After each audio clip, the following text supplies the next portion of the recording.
Hello CIS40A, this is part 2 of Unit 4 lecture, which is Chapter 3, and in this part we're going to talk about IP address class.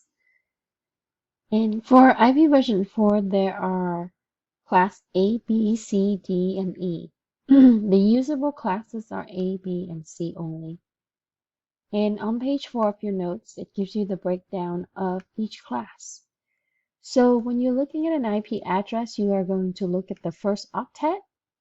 If the first octet starts with 1 and goes or between 1 and 126, that will be class A.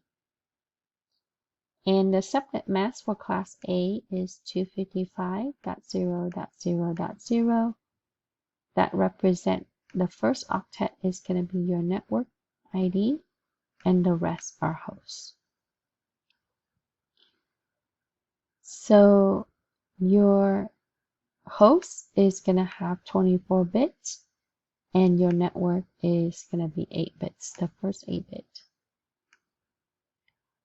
In class B, the first octet will begin between 128 to 191. So anywhere in this range, that will be class B. And class B has the subnet mask 255.0.0. So the first 2 octet represents the network ID, network, and the last 2 will be host and host. So your host bits are 16 and your network bits are also 16. In class C, your first octet will begin with 192 and it goes until 223. And in class C, you would have 255.0. So that will be the first 3 octet or 24 bits is going to be your network. And then the last 8 bit will be your host. So when you look at an IP address like this one, the first 3 octet represents the network and the last octet represents the host. So let's look at the questions that we have to answer. For number 12, you're given IP address 10.0.0.101 with the subnet mask of 255.0.0.0. What class of IP version 4 address does this belong to? And as we see, this is a class A, as the first octet is your network, and also it's in the range of 1 to 126. So 10 is in the range of 1 to 126. So that will be class A. On your home computer would be 192.168.0. Let's say X or 23, for example. And that is a class C address because 192 is in the range of 192 to 223. So that is a class C address. And our class C address would have subnet mask of 255.255.255.0, as you would look at that from your notes. For number 14, if you're given an address 172.10.0.80 and the subnet mask is 255.255.0.0, you would, because 172 is going to fall between 128 to 191, so this is a class B address. The first octet is in the class B range. And also you can look at the subnet mask. The first 16 bits are going to be on, or you have network, host, and host. So that will be a class B address. And in the table, it tells you that ABC are used and D and E are reserved. We don't use addresses in this range. This is used for research and multicast group. So when you look at the Google IP address 216.58.216.164, the first octet is 216. So 216 falls into this range, and that's going to give you Class C.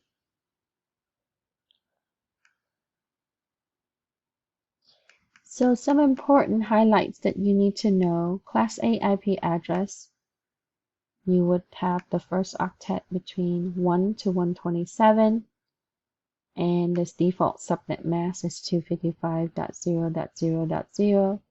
Class B address, the first value of the octet is between 128 and 191. The default subnet mask is 255.255.0.0. Class C address, the first octet is between 191 and 223. That Class C addresses have a default subnet mask of 255, 255, 255, 255.0. So in the next question, we can say that for Class D and E, those are reserved. D is reserved for multicast group, and E is reserved for research use. Now, there are some addresses that are valid, and there are some addresses that we cannot use. One of the addresses that we don't assign is going to be a loopback address. All network systems would have a loopback IP, which is 127.0.0.1. This is used to locally see itself connected. So it's able to come back to the host, hence the name loopback. And this is also known as a localhost IP address. Now you don't assign this IP address. This IP address is automatically included with all network interface adapter to use as a way to see itself sending signal. Illegal addresses would end with 0 or 255. You cannot have IP addresses that would end with a .0 or a .255. A .255 means that it is a broadcast address. We do not use that on the host. And a .0 is used for network address, and we do not use that for the host. Host meaning that we would not use it for the client, the computer, mobile devices, and so on. If we have addresses that start with 127, we know that that would be a loopback address. So you do not use address that would be starting at 127. So for the next question, it asks you to identify valid IP address. When we look at A has a .0 at the end. No host, no client system can have a .0. This is a network address. So this is illegal because this is a network address.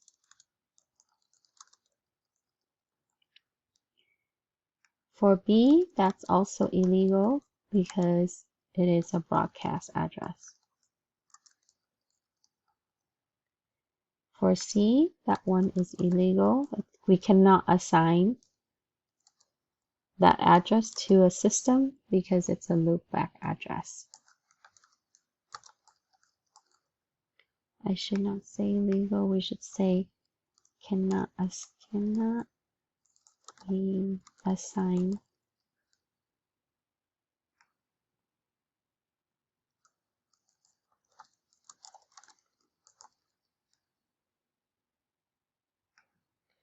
And when we look at the next one, D,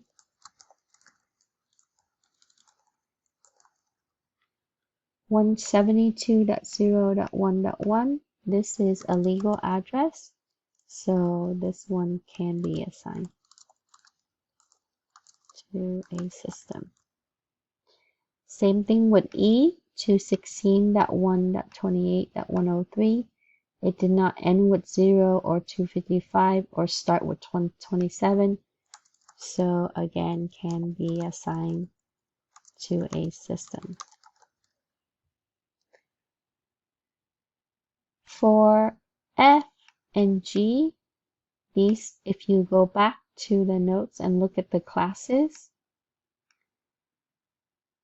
the 224 range is in class D, which is reserved, and anything between 240 and 254 is reserved for class E. So this one cannot be used. This is a reserved address, class D. And again, for the next one, cannot be used. This one is a reserved address, class E. And then for H, 182.3.116.7, this one can be assigned to a system. It is legal, as it did not end with 0 or 255 or start with 127 or fall within the class D and E.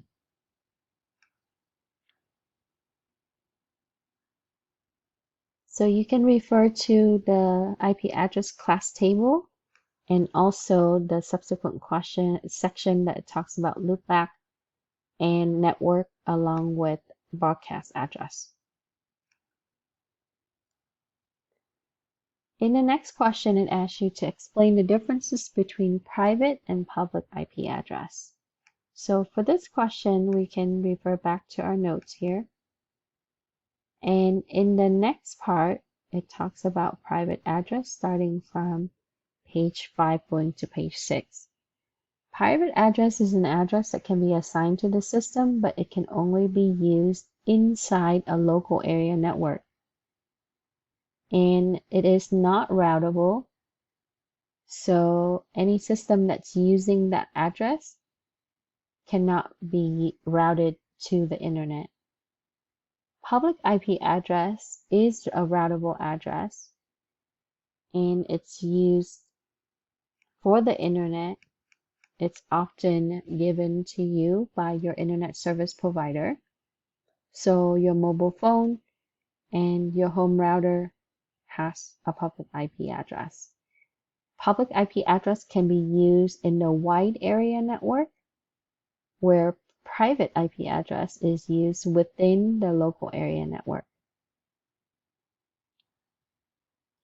And also we use network address translation, NAT.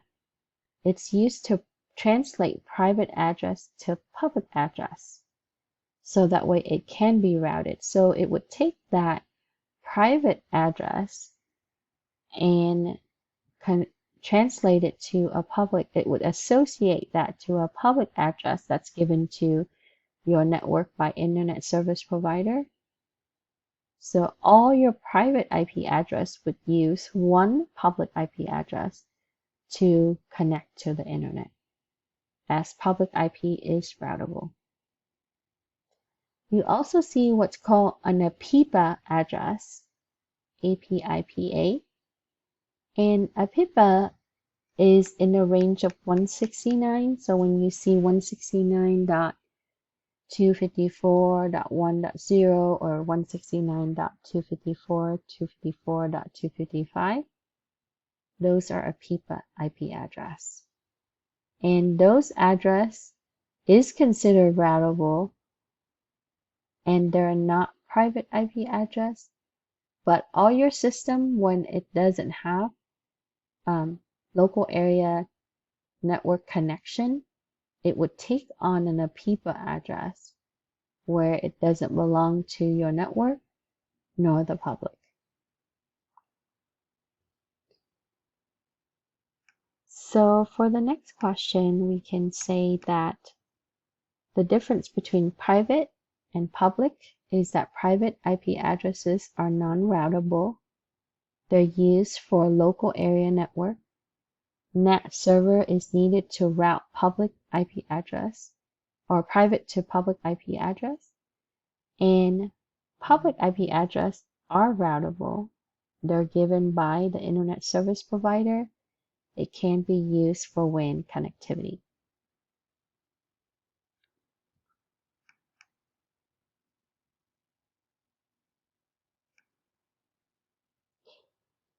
In the next question,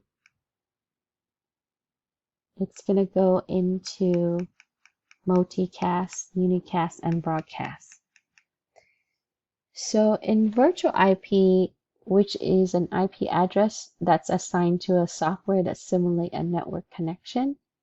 So when you use virtual machines, you often see that it is given a virtual IP.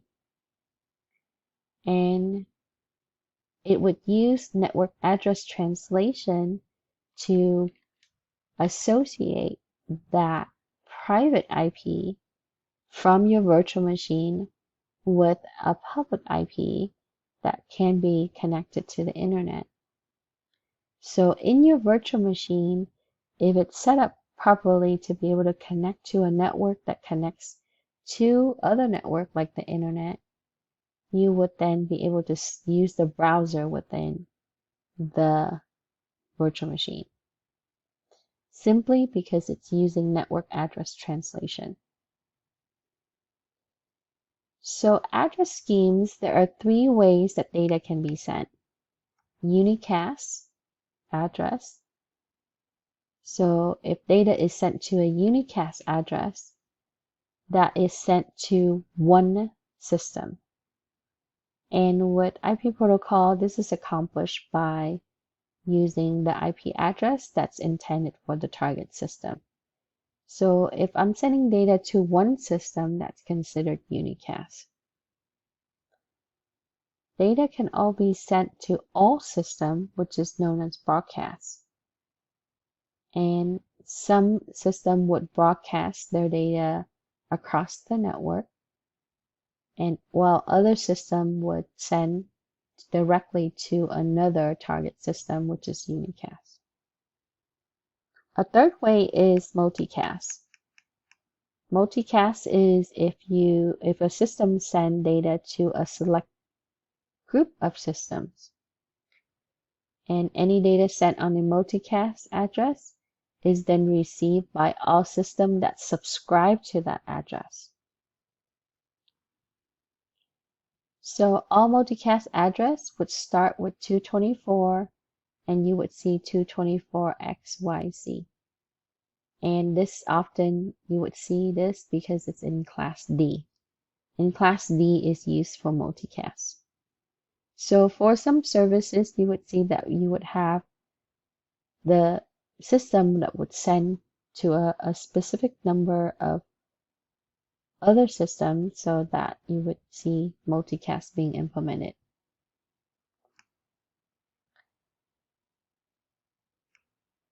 So for question 18, it asks you to identify the difference between multicast, broadcast in the network. Broadcast is the process of sending data to all systems on the network. Multicast is the process of sending data to a selected systems on the network. And we would then need to identify the broadcast address from the list for 19. As we talked about before, anything that ends with 255, that would be considered a broadcast address. So A is a broadcast address, B is a regular client or system address, C is also a broadcast address, and D is a broadcast address. If you see 224 in the front, that would be a multicast address.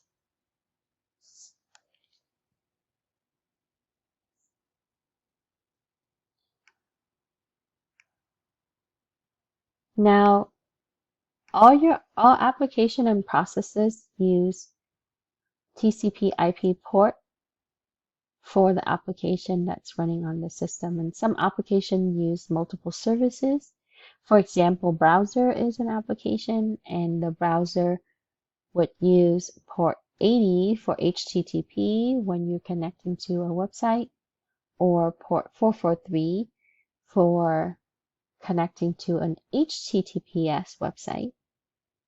So depending on the application, some application would use specific type of port to be able to integrate the service for that application.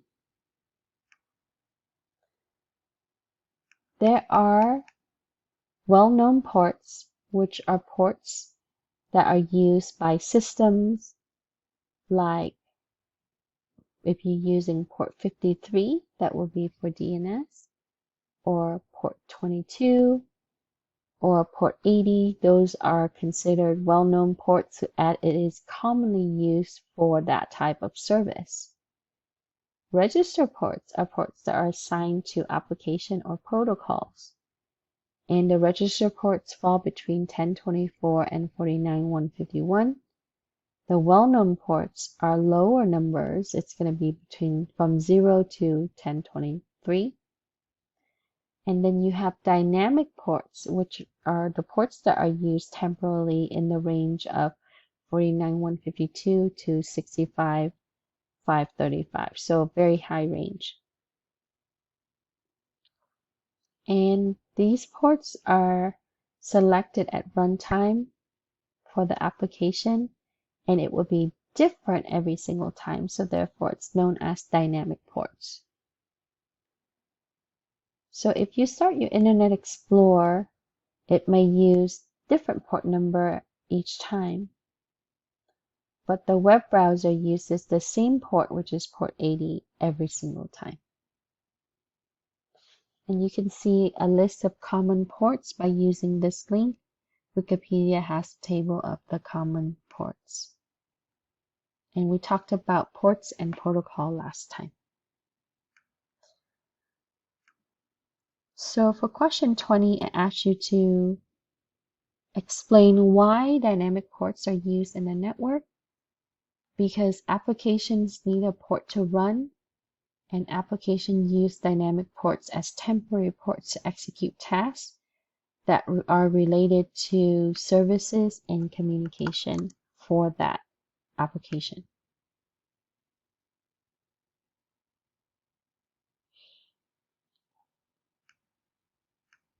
So ports is very important to the network as well, along with IP address, subnet mask, default gateway, and also DNS.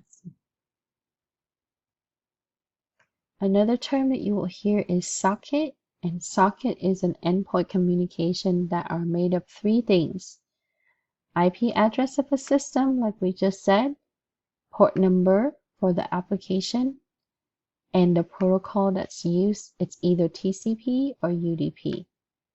So when you're referring to a socket, it encompasses IP address, port number, protocol.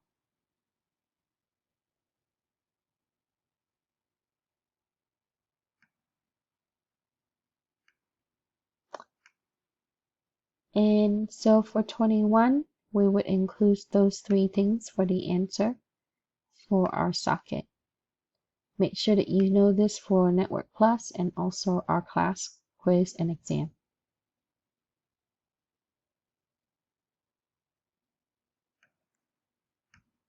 So socket information, you can find that on page 7 of our notes. In the next section of our notes, it goes over TCP IP configuration for static IP. We've done this in the lab. For both labs, the first lab we did it for Windows 10 and Linux, and the second lab we did it for our server. And then on page 8, it talks about Dynamic Host Control Protocol, which is DHCP. This is used to automatically assign IP addresses to connected systems. And you can use a range of IP that are usable. That's called a scope. and within that scope, the system would assign each IP address to the client connected system. Naming service or WINS servers sometimes can also be used, and this is going to help with the Windows Internet naming and also your systems that would be connected to the network, and WINS is used on an older network.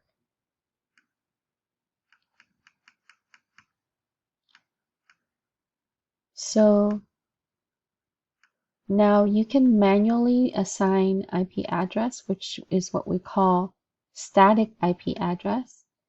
And if you use a DHCP server to assign IP addresses, that is called a dynamic address. And DHCP is used in the network just to streamline the process of IP address management. At home, your router is a DHCP, but in an enterprise network, you would have a server role that will be doing DHCP's job. And we will do this for our future lab.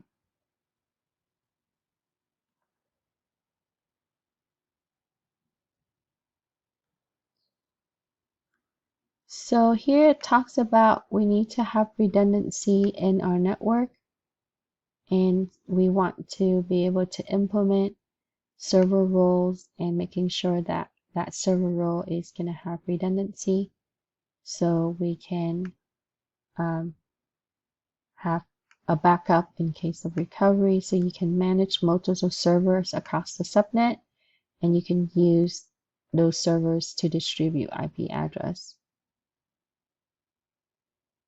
And in this section, it talks about IPPA, which is Automatic Private IP Address. This is when your system first boot up and it cannot contact DHCP. It would automatically give itself an address that starts with 169.254, which is known as a IPPA or Automatic Private IP Address. This is not fully considered a private IP address because it is automatically given by the system itself, but it is not a usable or a routable address in the network unless there is network address translation, NAT.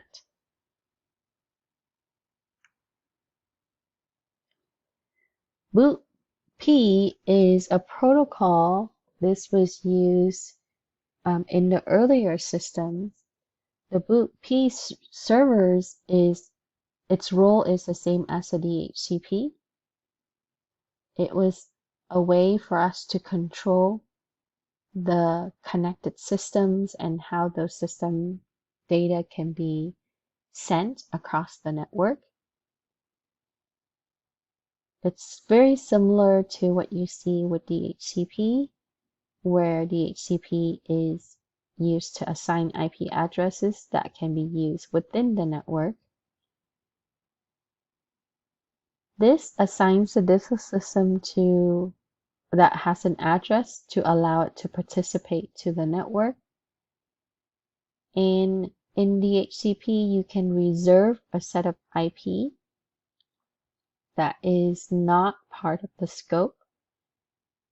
In the IP reservation that would be used for dedicated systems. So if you have print servers or other servers like email servers, you want to have reserved IP for those systems. And when you create a reservation, you would specify the IP address that you need to reserve and the MAC address of the system with the correlated IP.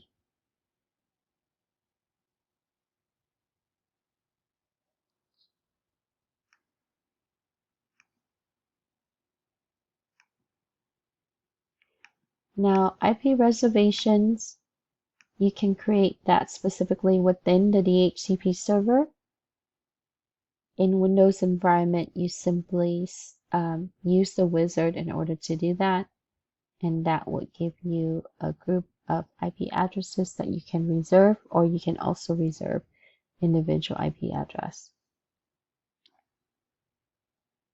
Domain name system is your DNS, and DNS uses a fully qualified domain name, which you often see as www.glennclark.com or google.com or microsoft.com. There are only about 13 DNS root servers in the internet, and they don't hold records for individual hosts, but they forward the request to the name server, which is on the next level, where that will be a .com name server. DNS will find the IP address, so it would reference the domain to the IP, and the name requested is going to be read from right to left. So .com is the farthest right. That will be the name of the servers. And after the .com, Glenn Clark is going to be the network controller. And so the record on the DNS would have the root, and it also have the domain records. So you would see the individual records for the DNS, and that's how it's able to associate specific fully qualified domain name to an IP of the network. Now, top level domain, you would see that would be considered .com, .org, .mil, .edu, and so forth. There are only 6 top level domain names, and some of the common that you would also see can be country domains. That will be CA for Canada, UK for United Kingdom, and so on. The DNS files, when you establish the DNS, which you've seen in Lab 4.2, it will have the files updated as you change the configuration, and DNS is often integrated with Active Directory. Active Directory allows you to control objects for that network. And DNS is used for hostname resolution, in that it would associate the host file to the location of that system by IP address.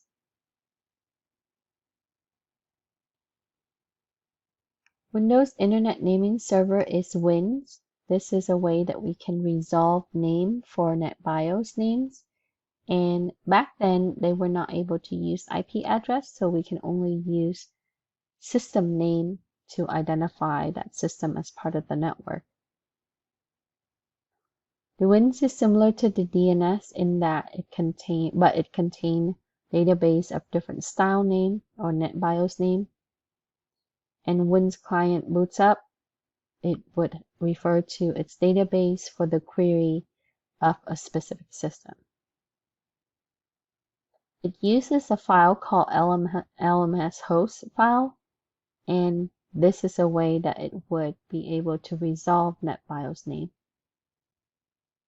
This is a file that would contain network BIOS information to an IP address.